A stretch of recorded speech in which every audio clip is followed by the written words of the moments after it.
Olá, graça, paz e alegria. A porção de hoje, recomendada para a leitura da Bíblia em um ano no plano sequencial, é Jeremias do capítulo 37 ao capítulo 39.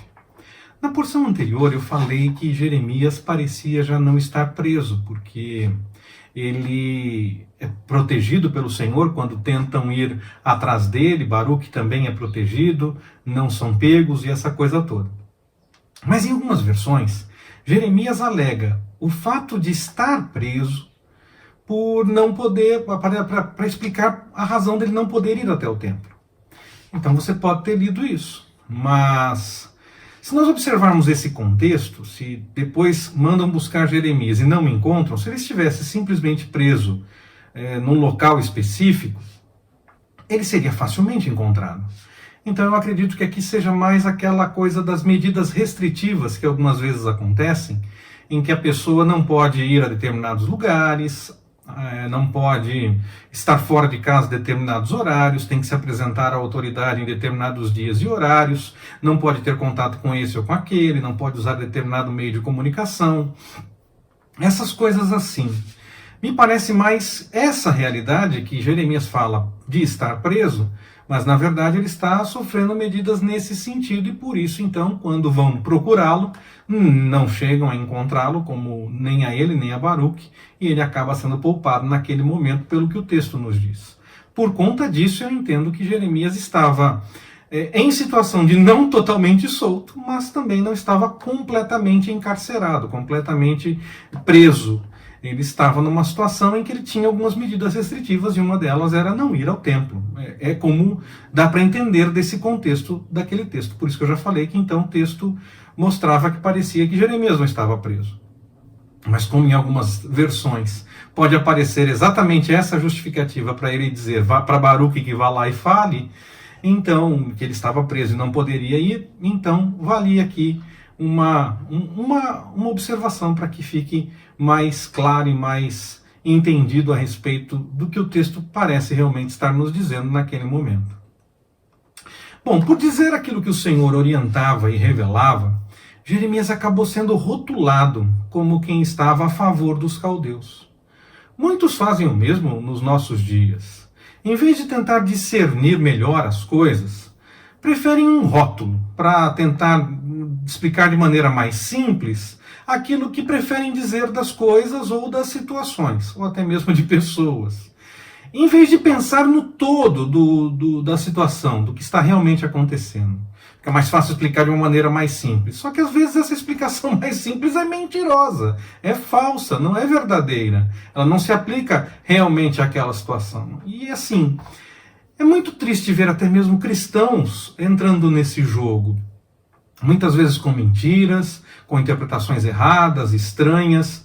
Alguns já até me procuraram dizendo, não, mas temos que lembrar a respeito de Maquiavel, porque Maquiavel dizia que na questão de governo... A nossa regra de fé e prática é a Bíblia. E se nós vamos partir para o lado da mentira para defender alguma coisa, tem alguma coisa muito estranha no meio de tudo isso. Mas às vezes as pessoas fazem isso, ainda tentam convencer o pastor desse tipo de atitude. Imagino que não fazem com os mais simples, com os pequeninos, aqueles que o Evangelho diz que se fizer eles tropeçarem é melhor amarrar uma corda no pescoço e jogar no rio. Está lá no Evangelho. Então eu fico realmente preocupado por ver isso, porque essas pessoas preferem defender algumas situações ou algumas pessoas que parecem fazer sentido ou que parecem ter razão. E a Bíblia nos mostra histórias como essa de Jeremias que nos ajudam a aprender a agir de outra forma. Porque aqueles que estavam fazendo isso, colocando rótulos, eram aqueles que estavam indo contra a vontade do Senhor. É uma situação que me deixa muito preocupado enquanto pastor, enquanto servo do Senhor, enquanto aquele que prega o Evangelho querendo que as pessoas realmente vivam de acordo com a vontade do Senhor. Muitos, naquele momento, se rebelaram contra a palavra do Senhor. Esses que rotularam Jeremias, eles ainda tentaram rotulá-lo como do contra, como quem estava indo contra a cidade, contra o templo, ou contra a nação como um todo. Quando nós nos afastamos da palavra, mesmo que nós achemos que estamos bem, que estamos com as coisas em ordem com o Senhor, nós podemos fazer coisas parecidas e até mesmo brigar com aqueles que nós achamos que se encaixam naquele rótulo definido que nós passamos a acreditar. Foi assim que aconteceu naqueles dias de Jeremias. E continua acontecendo até os nossos dias se nós não tomarmos cuidado. O ser humano caminha para o lado do pecado até sem nem notar. É mais fácil fazermos isso. O Espírito Santo nos orienta a vivermos de acordo com a vontade do Senhor. Nós deixamos de lado a nossa vontade, o nosso entendimento, e deixamos o Espírito nos inspirar para que possamos seguir de acordo com a vontade do Senhor. O nosso coração é enganoso. A resposta certa vem do Senhor. Jeremias, então, ele não estava do lado dos caldeus. Ele estava, na verdade, do lado da verdade. Aquela verdade que o Senhor estava revelando para ele e ele tinha que anunciar para o povo, para que o povo entendesse e se acertasse diante do Senhor. Mas ele, Jeremias, sofreu fisicamente por conta disso. Ele foi preso, depois queriam deixar ele morrer numa cisterna sem água, que só tinha lama. E aquele que se preocupou em ajudar Jeremias, quando a promessa do Senhor, aquilo que o Senhor disse que iria acontecer com Jerusalém e com todas as terras de Judá, quando aquilo tudo se cumprisse, o Senhor deixou claro que aquele que ajudou Jeremias seria poupado. Aqui vale sim aquela ideia da lei da semeadura, que é fundamentada em textos bíblicos e essa coisa toda, mas se ela for realmente literal e radical, o que nos resta é apenas o sofrimento por conta do pecado. Então, não fique achando que você merece alguma coisa só porque você é bonzinho e faz coisas boas. Mas, como a própria regra da lei da semeadura é adotada pelo Senhor com graça e com misericórdia, nós acabamos sim recebendo algumas coisas boas diante de algumas poucas boas ações que nós realizamos. Mas não é porque nós fazemos de nós mesmos. Até mesmo o ímpio pode agir fazendo alguma coisa boa mesmo sem nem ter contato com o Senhor, alguns até negando ao Senhor. No entanto, eles podem ser usados por Deus para realizar algo em favor daquele que está buscando a vontade do Senhor. Nabucodonosor, Ciro, o Senhor usou no decorrer da história. E até uma história em que uma mulher tinha problemas financeiros e não tinha como comprar comida e fez um apelo na rádio da cidade, uma cidade pequena, dizendo que confiava em Deus, que Deus ia trazer o sustento para ela, e o dono de uma quitanda, de um mercadinho que não era crente, aliás, debochava de Deus, resolveu mandar para ela muitas coisas, muita comida, dizendo que com um bilhete dizendo que quem estava enviando era o diabo. Quando isso chegou na casa dela, ela glorificou a Deus, agradeceu, descarregaram, e aí os entregadores perguntaram se ela não queria saber quem tinha mandado. E ela olhou para os entregadores e disse assim: olha, não quero saber não, porque quando Deus manda, até o diabo obedece. O Senhor, ele pode usar até mesmo aqueles que não estão buscando a sua vontade para um fim proveitoso, porque o Senhor age no correr da história. Então nós não temos que nos preocupar se vai ser esse ou aquele que vai seguir de acordo com a vontade do Senhor. A vontade do Senhor será feita independente de quem esteja direcionando e até do que seja maquinado. Como aconteceu com José, os irmãos maquinaram até mesmo a morte dele. E no entanto, o Senhor estava cuidando de tudo aquilo para que ele pudesse cuidar até mesmo daqueles que fizeram algo contra a vida dele. O Senhor está cuidando da história. Confie nele. Aí, quando nós voltamos para o nosso texto aqui de Jeremias, nós podemos ouvir de algumas pessoas que tentem questionar se realmente Jeremias estava sendo servo do Senhor e sendo sincero.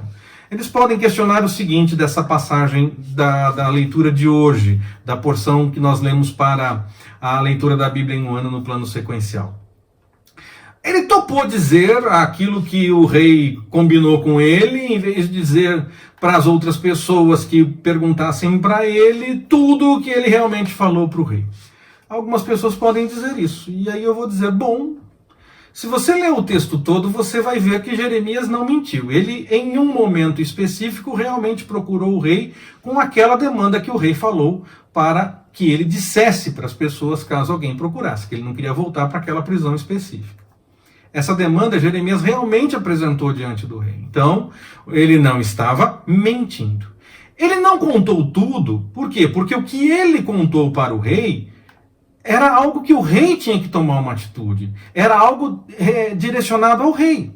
Apesar da cidade toda sentir o efeito, dependendo da forma como o rei agisse, era o rei que tinha que tomar uma atitude. Se ele se entregasse, a cidade passaria para os caldeus, mas pelo menos seria minimamente poupada. Se ele não se entregasse, seria até mesmo destruída, como de fato foi. O rei não se entregou e a cidade foi destruída. Agora, tente imaginar a seguinte situação. As pessoas procuram Jeremias e Jeremias conta que falou isso para o rei. Se o rei se entregasse, a cidade não seria totalmente destruída. Mas se o rei não se entregar, a cidade vai ser totalmente destruída. Quem ouvisse isso, será que é tão difícil imaginar o que eu vou dizer agora? Quem ouvisse isso poderia achar que o grande problema do que estava acontecendo contra Jerusalém era o rei. E então vamos resolver logo essa situação, vamos acabar com o rei de uma vez por todas, e tudo estará resolvido. Quando não era bem isso que ia acontecer. Se o rei se entregasse, pelo menos não seria tudo destruído. Mas, de qualquer forma, o exílio era uma realidade. A única diferença, o que ia acontecer de qualquer jeito. A forma como ia se desenvolver que poderia mudar dependendo da atitude do rei. Só isso. Mas quem ouvisse isso poderia pensar que não, que se o rei fosse tirado da história, já estaria tudo resolvido. Então eu entendo que Jeremias, nesse momento, preferiu não contar realmente todas as coisas, não mentiu no que contou, mas não foi aquela conversa daquele momento especificamente, foi de outro momento, isso é fato. Mas ele não mentiu do que ele conversou com o rei, porque ele em um momento conversou com o rei sobre aquela questão de não ser preso em determinado lugar, mas ele preferiu evitar mexericos que fossem, que poderiam causar até interpretações completamente erradas e equivocadas. Se o povo não estava aceitando de forma nenhuma aquilo que estava por acontecer, se eles ouvissem uma situação dessa, de que se o rei se entregasse, pelo menos a cidade não seria destruída. Imagina o que poderia acontecer com o rei antes mesmo da cidade ser destruída, não é verdade? Então, eu entendo aqui que Jeremias não foi pelo caminho do mexerico, aquilo tudo era realmente algo que o rei deveria tomar uma atitude. O Senhor alertou muitas vezes através de Jeremias, e também desde antes, através de Isaías e tudo mais, mas o povo achava que Jeremias estava errado. Jeremias mostrou-se até mesmo cansado diante daquela situação, porque quando o rei pergunta para ele, tem alguma coisa para me dizer da parte do Senhor? Jeremias quase que responde, e o que vai adiantar eu falar? Não vai dar ouvido, não vai dar bola porque eu tenho para falar. Bom, o rei se compromete a dar um mínimo de cuidado para Jeremias e ele alertou mais uma vez naquela situação em que o rei fala, não conta para os outros tudo isso não. Mas não adiantou nada, porque o rei não tomou a atitude que poderia minimizar os efeitos do que estava por acontecer. Que ia acontecer não tinha mais jeito, mas poderia minimizar aquilo que estava por acontecer. O que Jeremias falou se cumpriu. O rei não se entregou, a cidade padeceu de forma completa, 1 ano e meio praticamente de cerco, e aí então a cidade é destruída, o templo é derrubado, os filhos do rei são mortos, o rei é cegado, muitos mais são deportados. Os que ficam na terra são aqueles que tinham menos condições. E talvez, possivelmente, o entendimento de Babilônia seria que esses que tinham menos condições aceitariam melhor as condições de Babilônia para ficar na terra sem rebeldia, porque eles não tinham realmente condição, estavam tendo alguma coisa naquele momento, então quem sabe eles fossem um pouco mais agradecidos, mesmo no meio de toda aquela destruição. É uma situação realmente muito louca de se pensar, mas é a possibilidade mais próxima realmente da realidade que a gente tem para poder entender essa reação de Babilônia. Diante da queda de Jerusalém, Jeremias, que tanto foi perseguido por dizer aquilo que o Senhor revelava, foi honrado pelo Senhor no meio de tudo aquilo. Mesmo no meio da destruição, mesmo no meio da dor e da agonia, mesmo que Jeremias não tenha sentido na pele os efeitos da invasão em si, ele sentiu antes com perseguição, com prisão, com açoite e todas essas coisas, mas daquela invasão, da derrubada de Jerusalém e da tomada da cidade, ele não sentiu isso na pele, mas sentiu no coração, sentiu na emoção, viu o povo sendo derrubado, mesmo com ele alertando tanto para que pudesse ser diferente, e não adiantou nada. E aí então o Senhor agiu com ele minimamente, e é assim que o Senhor faz muitas vezes. Mesmo no meio da dificuldade, mesmo que a gente esteja sentindo angústia, ele cuida daqueles que buscam a sua vontade, suprindo minimamente, dando a direção e também, claro, a solução, quando as coisas todas podem ser acertadas. Que o Senhor nos abençoe. Forte abraço, até mais, permitindo o Senhor.